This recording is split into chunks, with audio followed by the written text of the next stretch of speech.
We continue on first back in our Wilmington studios with State of Play. Mark Eichman is part of our panel. Stephanie Hansen from the law firm of Young, Conaway, Stargett and Taylor is here, as is consultant Margaret Aiken. Hello, everybody, and welcome back, ladies. Thank you. Obviously, our top issue this week is the budget. Can the governor, can the legislature balance the budget without raising taxes? Is it possible?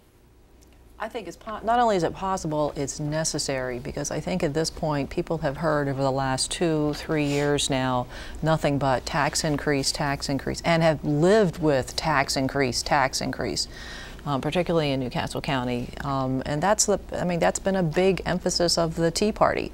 I think they have to do it without a tax increase. That's not to say it's going to be easy. Yeah. Right. I mean, that's where the rubber meets the road. This year, I think, is a very difficult year for the governor and the General Assembly. I mean, they have services, the need for services has gone up, revenues have gone down, and a lot of the federal stimulus money is drying up. So they have a lot of tough decisions to make. So that's where we're going to feel a little pain. And who's going to feel pain the most? Is it going to be the state employees? Are we going to see some of their health benefits perhaps cut back, scaled back a little bit, Mark? What do you think? It comes down to them. It's very tough, and you know, the governor and legislator not in an enviable position for sure. But you know, they had some cutbacks that had been restored, and I think that's almost where there's an automatic, well, let's go back to that because we've done it before and kind of took the political hit for doing that before. That's at least an easy place to go to start, but it's only a start, and I don't think it can all be done by cutting back on employees. But they have to take a big chunk somewhere, and maybe you look at all the state employees and maybe cutting back, scaling back on their benefits. Now, last year they tried to scale back on new hires, some of their benefits, and even that didn't work last year. What's the difference this year? Obviously, last year we're looking at an election year. Do you think that played a big part of it? Do you think things can be different this year? I think absolutely it played a big part in it. And also, they're in a different situation because a lot of the federal money's drying up. It was a cushion for them. So, you know, it's more of a reality check, and I think the governor's probably going to talk a lot in the next couple weeks about expectations of government and, you know, what individuals that work for government and rely on government should sort of scale back their expectations. But here's what I'm thinking if I'm a state employee. You know, I'm not crying, but I'm saying, all right, you know, a couple years ago, took a hit in the pay cut. That's been restored, but I've taken a little bit of hit in my my health benefits. Here we go again. Now I'm going to take a bigger hit. Why is it always coming back to me? Isn't there anything else we can do here? Well, I think that's where the discussion of Medicare, Medicaid cutbacks are being discussed now as well. And I think those are on the table, and it's just a matter of to what percentage state employees versus Medicare, Medicaid cutbacks do you make. That's where the And those costs are always going to rise, especially now. The need for those services is greater than ever.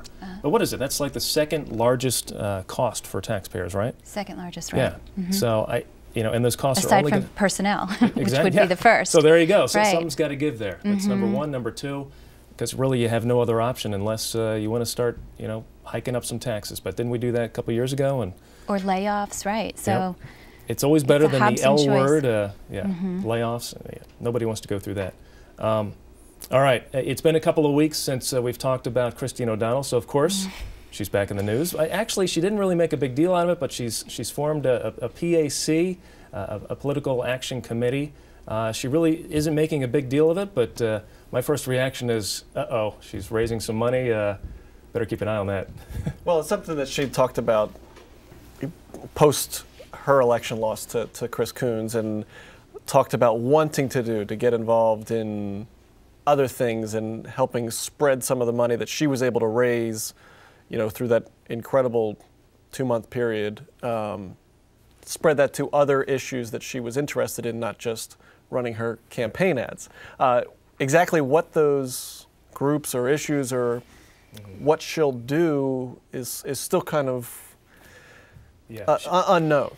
She did say that, I mean, seconds after it was official that she lost, I mean, she mentioned that she was going to be a watchdog, and maybe that this is part of her plan. So this is cynical, but I think it's just an attempt to stay relevant. You know, she can't run for something for at least 2 years, right? So she's going to try to keep her name in the game, and it's a natural thing, I think, progression for her, but I don't think it means very much. Right. Well, and it's also sort of a tried and true way to get your to build your influence out there. For instance, Jack Markell. We had Jack PAC before he ran for governor, and that was one way you build a treasury and then divvy out money to different candidates for their causes, kind of begin to gather people onto your side. It'll be curious. I mean, as opposed to the Jack PAC, when different folks would accept contributions for their campaign and they didn't have any trouble putting it on their financial disclosure forms.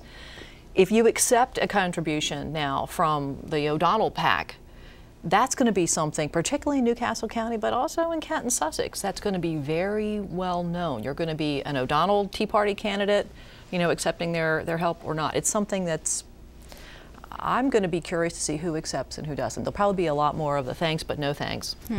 This is probably going to come back to bite me, but I think her day is done. I think that she's reached the pinnacle in the last election, you know, that's high as she's going to go in terms of notoriety. And you know, I think her message, at the time, because of the political climate, was well received nationally more than locally, obviously. But, you know, I think that probably she's just going to fade away, as my opinion. Unless we keep raising taxes and people keep losing their jobs, if the economy continues to limp along at a long, slow pace, that's the danger, that she may continue to be relevant and offshoots of the PAC. I think she'll always be relevant to the fringe. Yeah. I think she will always, she'll have she's a more extreme version of a Sarah Palin. You know, she'll be always relevant to that one segment, but I think hopefully we're going to start moving a little bit more toward the center. I think there's going to be a more cerebral discourse in this country, I hope, and in our state, and I think she's going to become irrelevant.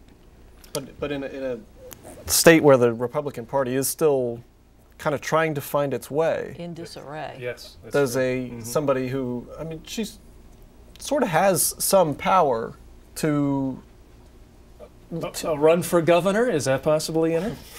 Why not? I wouldn't put it past her for sure. But that's a good point. I mean, that's coming up in 2 years. We're already beginning that cycle where we're starting to campaign for 2012. I think it's more likely that the local candidates will be influenced. I think that's where her money and her influence will continue, not necessarily through her running for office, because I mean, I tend to agree with Margaret that her day, her particular day, is probably, hopefully, in the past.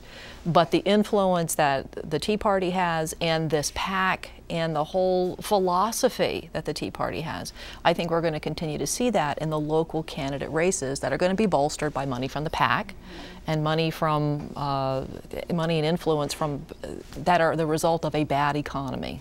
The Republican Party might be in disarray, but I don't think that they're looking to Christine O'Donnell to pull them together. Oh, no. I think the vast majority of the Republicans in the Republican Party believe that she's the reason that they're in such disarray. You know, I think they're going to be looking more towards a Mike Castle type person, not Mike Castle, but a more moderate people to sort of pull that party into a more relevant position. And that's a very big question mark, is who that person is. Right. And I mean, there's definitely a vacuum right now, and somebody can certainly emerge. And we need to fill that vacuum.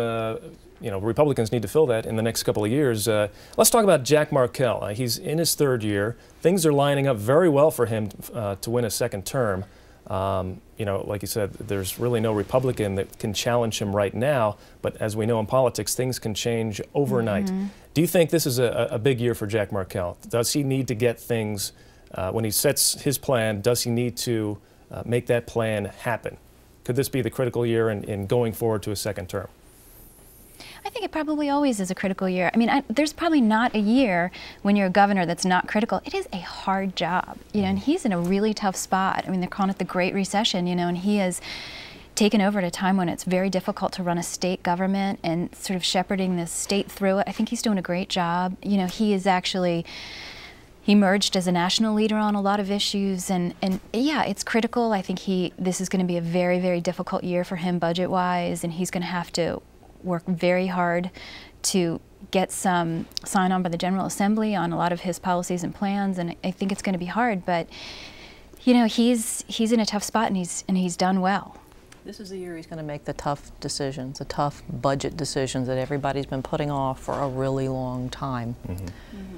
So, I mean, I think that he's going to be fine. I mean, as far as most people agree that if you're going to have somebody in the position making a really tough decision, Jack is really a great person to have there.